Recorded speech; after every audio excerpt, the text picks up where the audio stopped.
Hello guys, हेर्नु न हिजो हामी अनि त्यहाँनिर चाहिँ एकजना दिदीले खरायो बोकेर ल्याउनु भएको रहेछ है। अनि त्यो खरायो चाहिँ त्यहाँनिर पशुपतिनाथको त्यो वरिपरि जङ्गल छ नि, हो त्यहाँ छोडिदिनु भनेर छोड्ने भनेर ल्याउनु भएको रहेछ। अनि त्यो दिदीले चाहिँ 1 महिना जति पाला रहेछ यसलाई।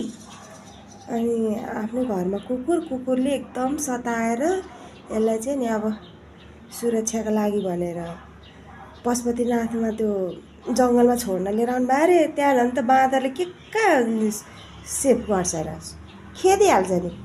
अनि त्यही भनेर लाने हो भनेर सोध्नु भयो। मैले पनि अब लाने ठिकै छ नि त, लान्छु नि त, यहाँ चाहिँ किन छोड्नु भएको हो, यहाँ नछोड्नु। अब सानो मेरो बाबुले पनि खालि बिरालो पाल्ने कहिले के पाल्ने भनिरहन्थ्यो।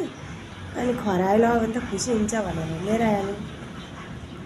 नौलो घर देखेर हो कि नौलो ठाउँ देखेर बिचरा ढोकामा बसेर हेरेको हेरी गर्छ। ठुलो ठुलो माया लाग्दो गरेर हेर्नु न त, के गरे होला बिचरा नि, के खोजे होला।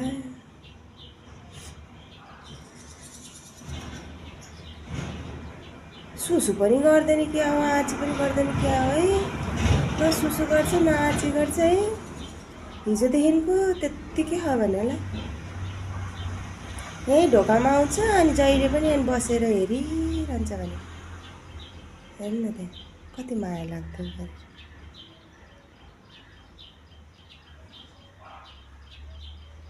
कर्नै राजा भयो। अब उसलाई पालेको मान्छेको याद आयो होला नि त बिचरा। के भयो खालि ढोकामा बसेर हेरिरहन्छ। के भयो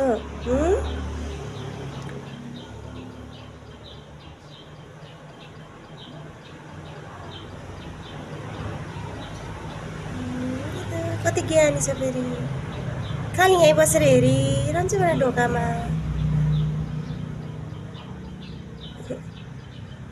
के भयो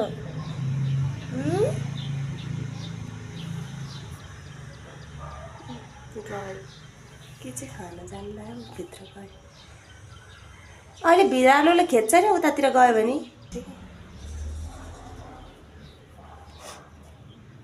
आइज